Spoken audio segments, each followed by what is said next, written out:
There's a quiet moment between two people when your eyes meet theirs, and suddenly you see something you've been avoiding. The mask slips, and the truth can no longer be denied.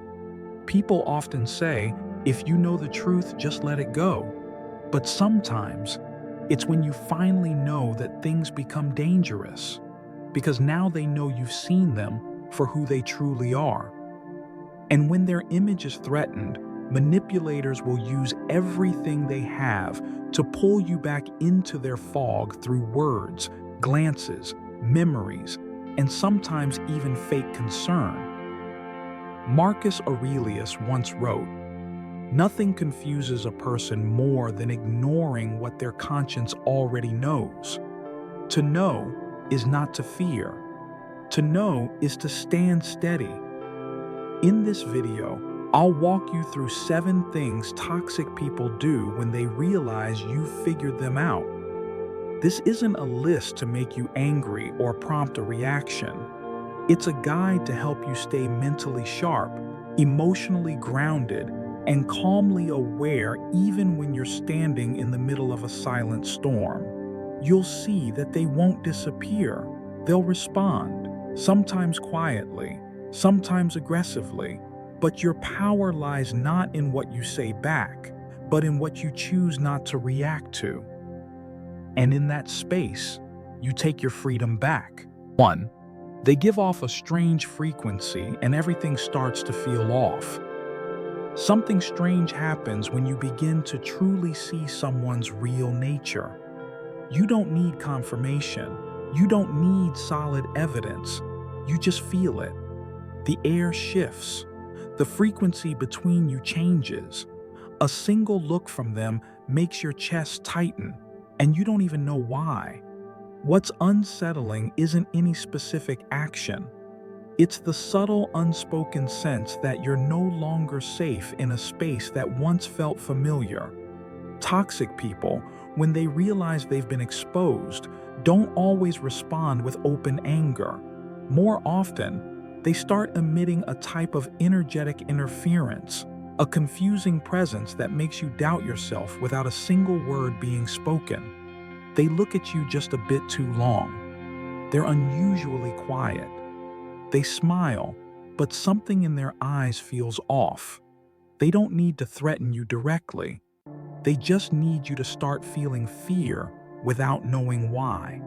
Stoic philosophy doesn't teach us to ignore emotions. It teaches us to distinguish between unconscious reactions and conscious awareness. Marcus Aurelius once wrote, "Everything we hear is an opinion, not a fact. Everything we see is a perspective, not the truth." And this is where you must step back, not from them, but into yourself, with clarity. If someone makes you feel unsafe without doing anything wrong, you must pay close attention not to their behavior, but to how you feel in their presence.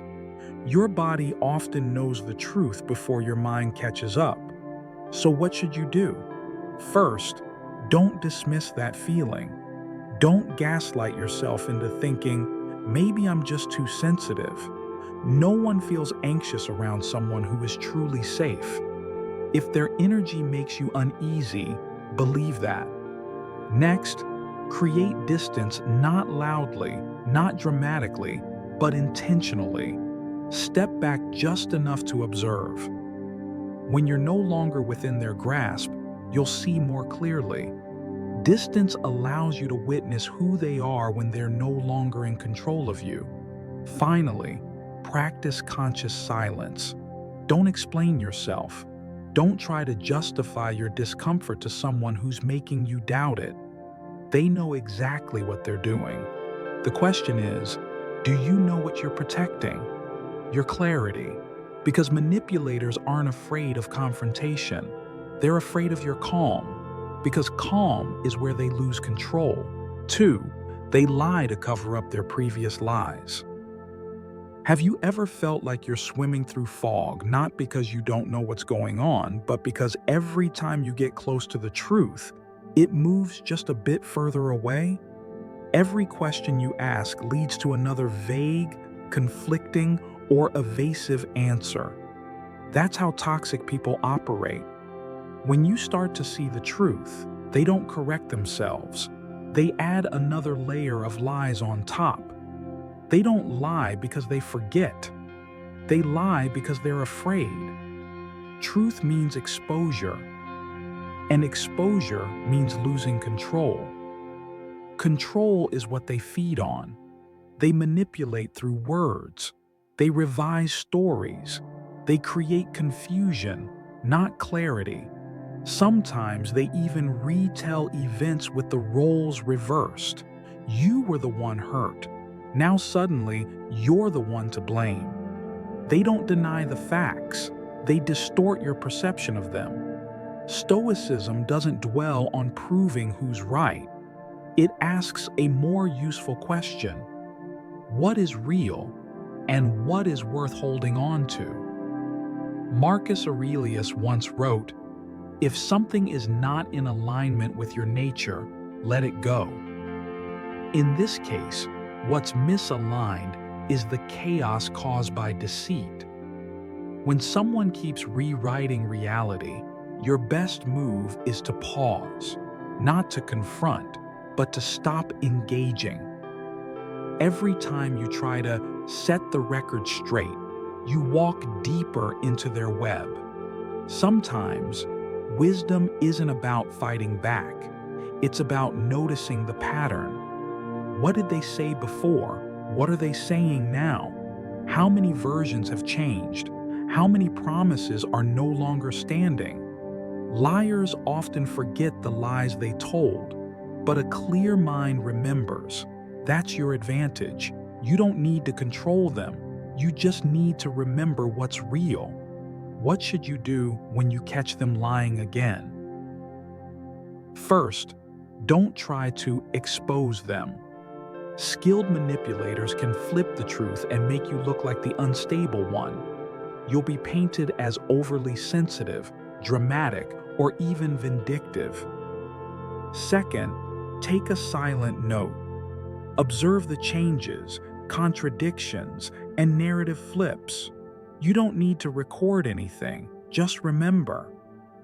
Finally, let the dishonesty be the reason you create boundaries. Not because you're angry, but because you prefer clarity over chaos. The truth doesn't have to be shouted. It only needs to be seen and not ignored. 3. They only show up when they need something from you. Have you ever noticed how some people only appear when they want something? A random call after months of silence. A rushed message without any greeting. Just, "Hey, can you help me with this?" And then, once you say yes, they vanish like they were never there. At first, you don't think much of it. You call it helping. You assume they're just busy. Maybe you're overthinking, but slowly, you start to see the pattern. This connection only exists when they have a need, and you're the means to an end. They don't ask how you're doing. They're not there when you're down, but they know exactly when you're useful. Manipulators aren't always loud. They can be polite, even charming.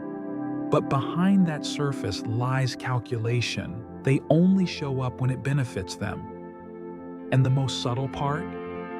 They make you feel guilty for saying no. They remind you of what you owe them, maybe a piece of advice, a time they listened. They turn generosity into an obligation into control. Stoicism teaches, a wise man gives not to be remembered, but because giving is his nature. The toxic person does the opposite. They give to keep score, and one day, they'll come to collect. If you refuse, they walk away.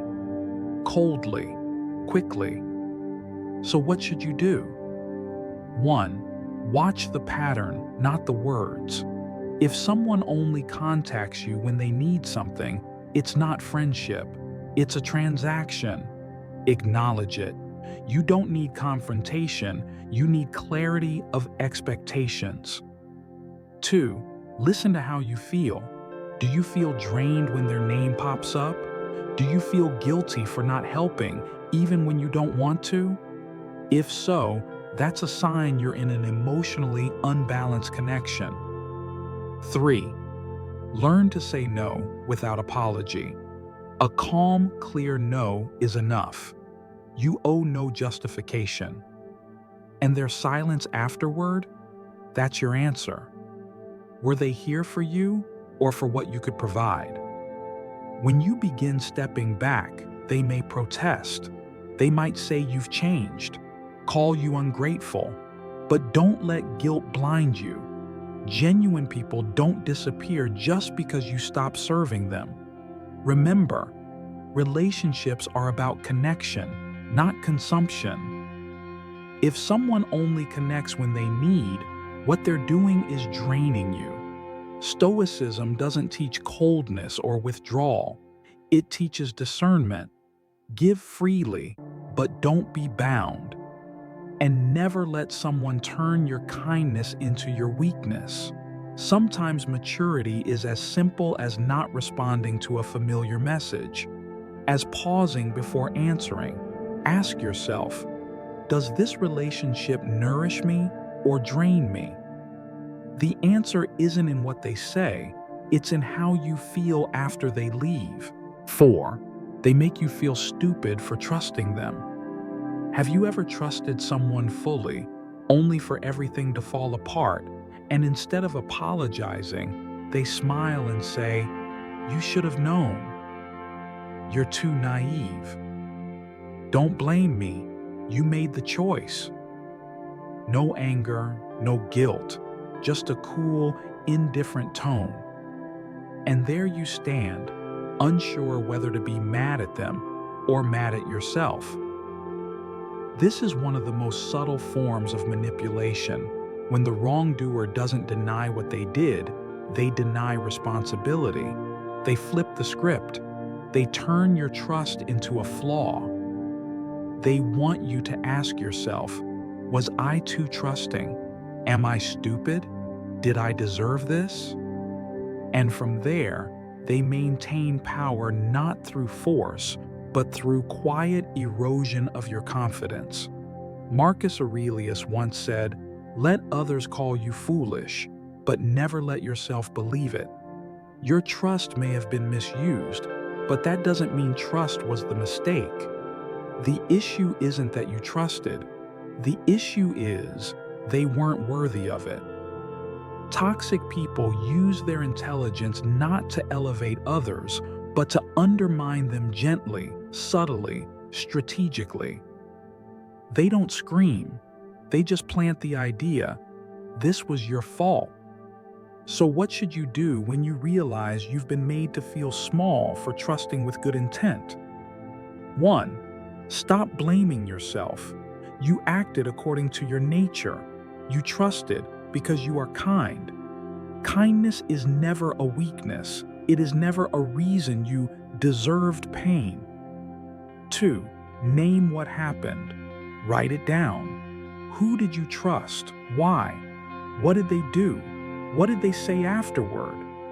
Seeing it on paper helps clarify. This wasn't about you being foolish. This was about them being deceitful. 3. Respond with calm, not anger. Manipulators want you to lose control, because then they can point and say, "See, you're overreacting." Respond with stillness, with distance, by pulling your energy out of the dynamic. 4. Don't demand justice, just take back access. You don't need to teach them a lesson. Realizing who they are and choosing to no longer let them near your peace is the lesson. Stoicism doesn't ask you to forgive everyone. It reminds you, forgiveness is for your peace, not their return. You're not weak for having trusted someone. You're strong for recognizing the harm and walking away without letting bitterness replace your kindness.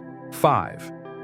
They return with a new version, not to change, but to regain control. Some people don't leave forever. They walk away only to return, not with regret in their hearts, but with a polished new mask. They don't come back to make things right. They return to see how much you've forgotten, how much you still believe, and how much of yourself is still unguarded. At first, they seem different, softer, sweeter, deeper. They say the words you've always longed to hear. I've done a lot of thinking. I'm not who I used to be. I value you more than I showed. The words are smoother, the gestures are refined. They don't rush. They play patience. But if you go still, if you take half a step back and truly observe, you'll see. What changed was the presentation, not the pattern. Because a person who truly changes doesn't need to perform. They don't return with the same script, dressed in a different tone. They don't try to convince you with words. They let consistency speak. Why do they return like this? Because they sense that you've seen through them, and that threatens their control. So, rather than facing that, they choose another tactic, rebranding their influence. If they once ruled with intensity, now they charm with softness. If they once manipulated with anger, now they do it with silence. It's not repentance, it's a strategy. Marcus Aurelius wrote, "A calm soul needs no decoration. It stands whole." In other words, when change is real, you feel it. No convincing required. How can you tell if this is manipulation, not transformation? 1. They focus more on their journey than on your healing. The story is still centered on them, their pain, their growth, their lessons, and yet your experience minimally acknowledged. 2. They rush your trust.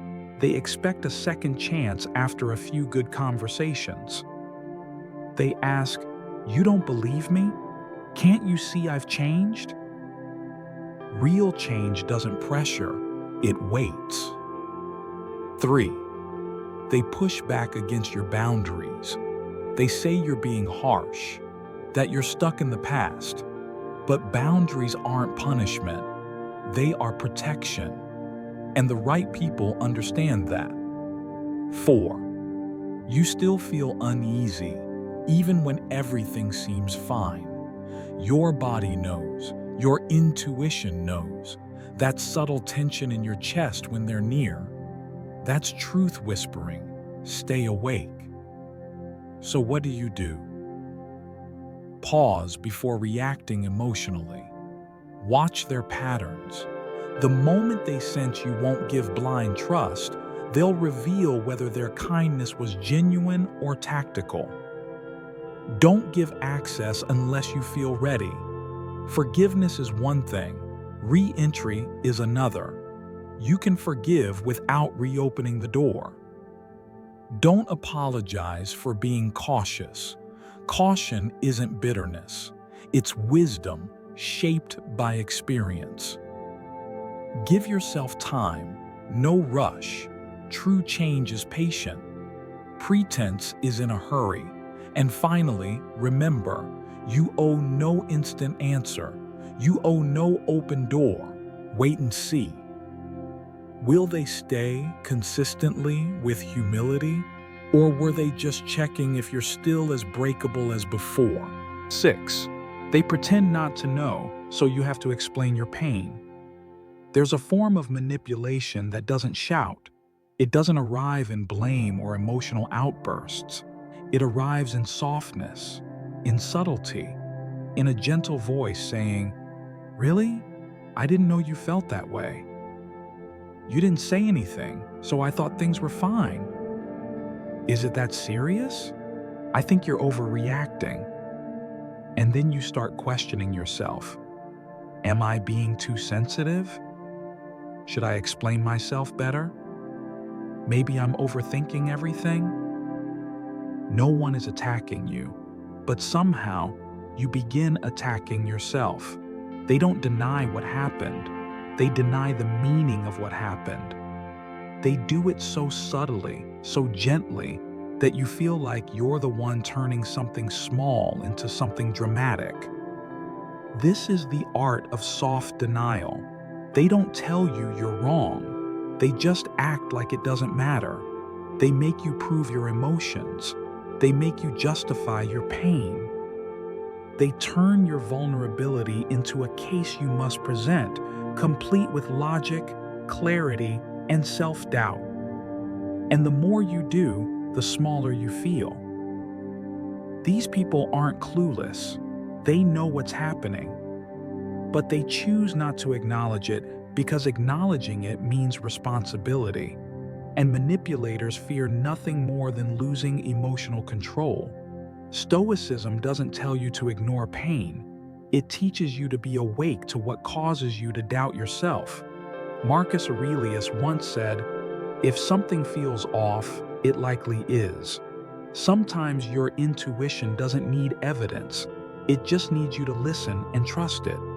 So what do you do when someone keeps pretending they didn't hurt you? 1. Don't play the emotion explainer role. You don't need to justify why you're hurt. You don't need to write an essay to be allowed to feel. You can simply say, "I'm not okay with that." And if they truly care, they won't ask, "Why would you feel that way?" They'll ask, "Where did I go wrong?" 2. Watch their reaction, not their words. Someone who wants to understand will listen. Someone who wants to protect their image will quietly dismiss. Let their behavior speak louder than their excuses. 3. Don't debate. Just affirm your own experience. You're not here to change them. You're here to get clear on what's true for you. How do I feel? Is this a pattern? Does this make me shrink, question myself, or go silent? If yes, the pain is real, even if they never admit it. 4. Learn to stand strong in silence. You don't have to raise your voice, but you can hold your ground with a calm distance. Manipulators get uneasy in your silence because in that silence, they lose their power to twist the story. Your pain doesn't need their validation to be real. It needs your acknowledgement. And once you've done that, you no longer need their understanding to justify stepping away. Maturity isn't about never getting hurt. It's about choosing where to hurt and knowing when it's time to walk away from places that no longer make space for your truth. 7. They manipulate emotions using conditional care. They don't scream at you. They don't insult you. They care. They ask. They listen.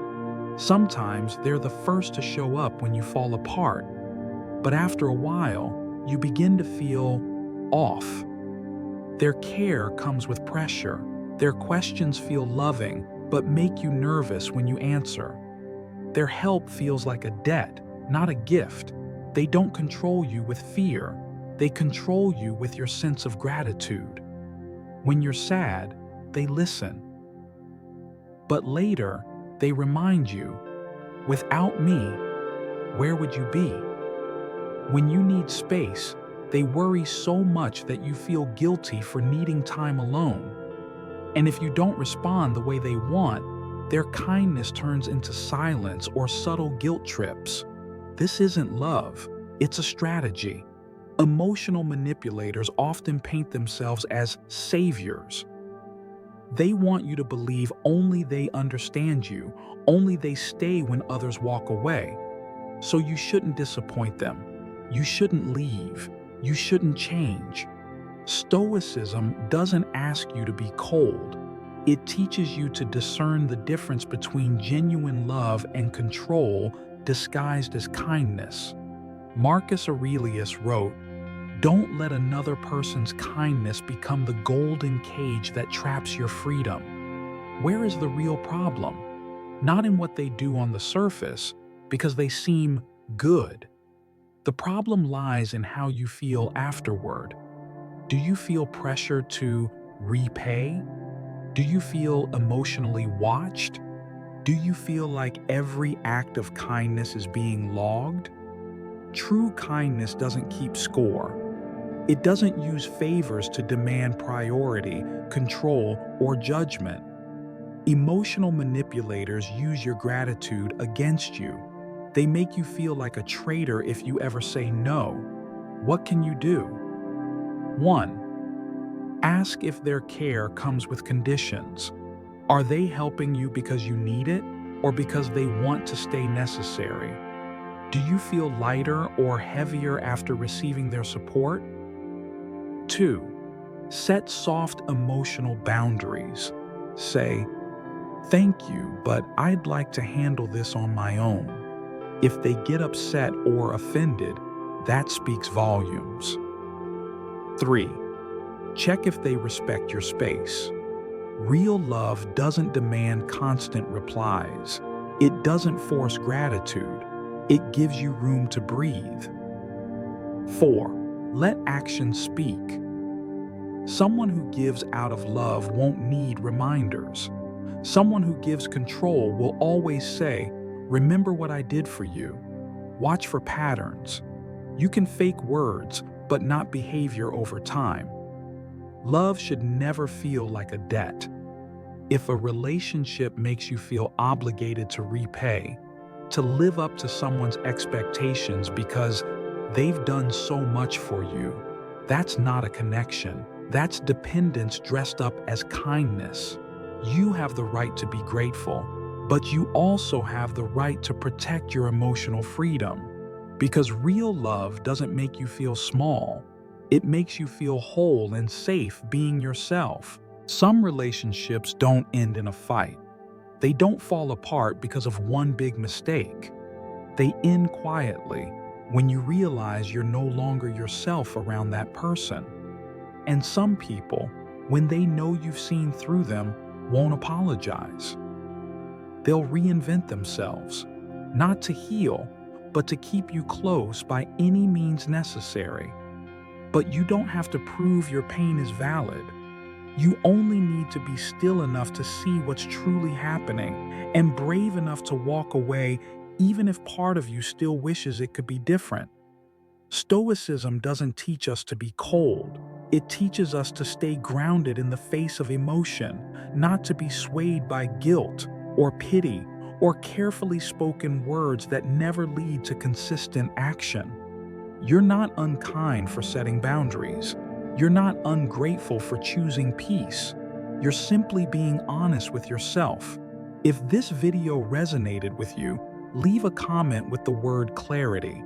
Let it be a quiet reminder that you're learning to see clearly and choosing to protect what's real in you. And if you know someone stuck in a cycle of doubt, confusion, or emotional fog, share this message with them, because sometimes one clear moment can save someone from years of self-doubt. Thank you for being here. And I'll see you in the next video where we keep learning how to live with strength, with stillness, and with self-respect.